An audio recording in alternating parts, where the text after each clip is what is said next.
What's up, everybody? Just wanted to make a quick little video, some tips and tricks. I see a lot of people asking questions. Figure I could help them out. Let's get to it. First thing is, everybody complains they can't see the climate control. Your buttons down here will work just fine, but if you rather see what was going on, you can hit the plus button. Everything comes across the big display. You can pick where you want it to come out. You can change one side if you wanted. Auto. You could also just hit sync and it'll bring everything back to match. Go all up, sync it again, can go down. Don't want it, sync it again.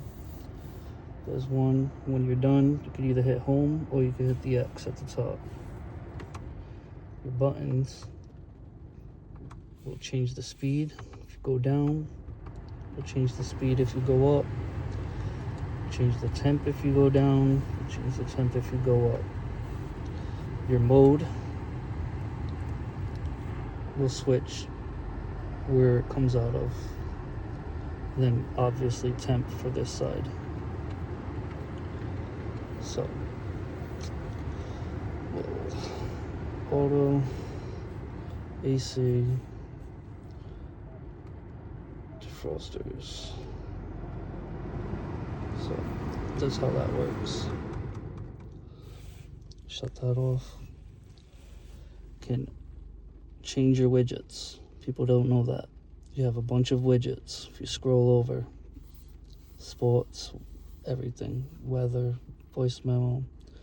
I have sports already hooked up. We'll switch it. I'll drag the weather over, long press it. You can put it in the first spot, put it in the second spot, put it in the third spot.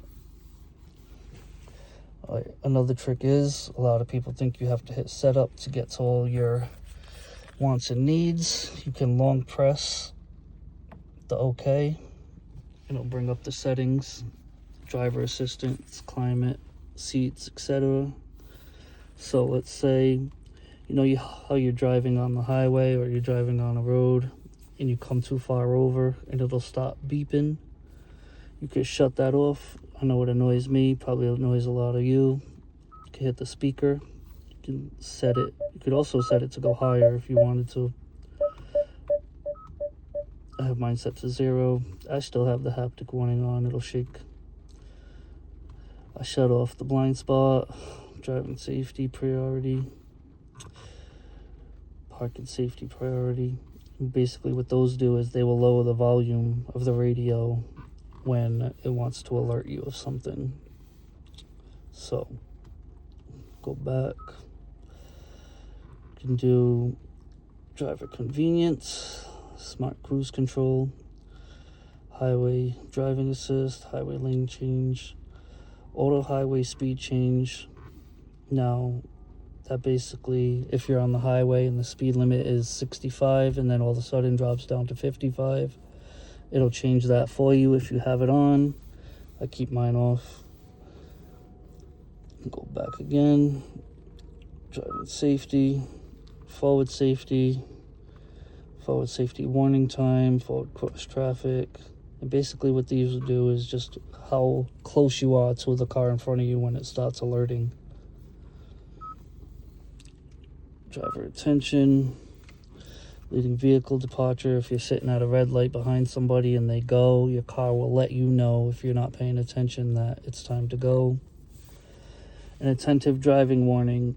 When you get that coffee symbol on the side over here, it'll say, oh, maybe you should take a break. You can shut that off. Speed limit, how it says it on the dash. If you didn't want it there, click speed limit, you can shut it off. It won't be there anymore. You could also have it set to the warning, like if you're going over the speed limit, it will alert you.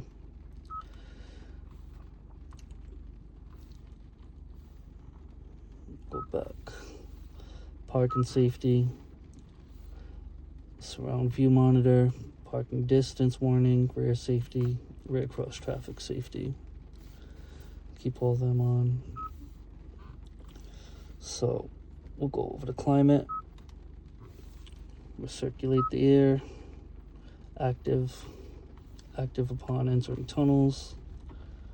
That's just a bunch of features that go on with like the automatic vents, the defrogger, defrost options, climate features.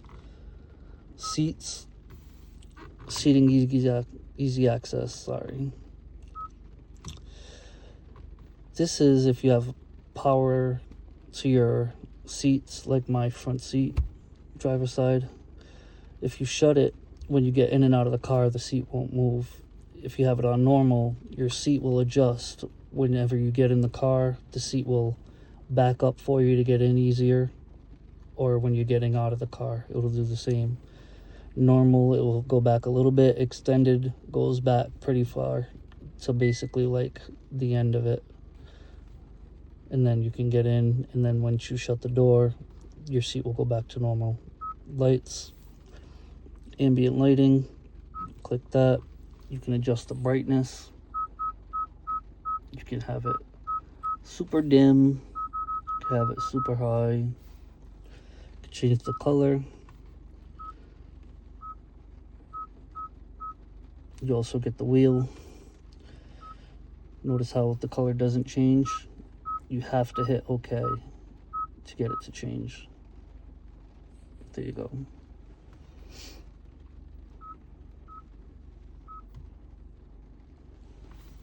Door.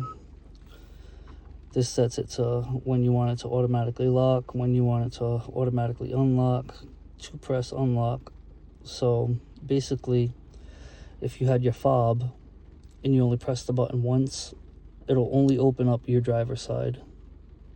You can set it to basically, if you're in a bad neighborhood or anything like that, you don't want all your doors to open when you press it, to press unlock. So that means you would have to press their fob twice for all the other doors to unlock. Smart trunk.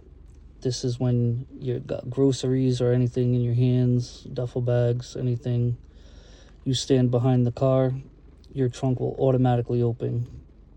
So also you can open your windows remotely. So when you're coming to your car, or if you're in your house, you want to air out the vehicle, you just hit the unlock button, you hold it down, your windows will go down. Digital key, convenience. You hit convenience. This will go to service intervals, let you know how much distance you got, how much time you got till you're supposed to get it done. Oil change reminder, wireless charging. If your wireless charging isn't hooked up or isn't working, check that, because it could be off. Okay, let's go back home. Now we can hit setup and bring up everything else. Screen layout, vehicle, navigation, display, buttons, sounds, anything you wanted to do. We can do cluster. I see a lot of people asking how they change it. Hit cluster theme. It's that simple right now. You hit circle, it'll bring up the circles.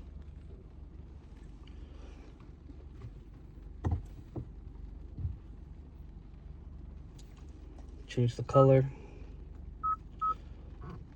or you could link it to drive mode.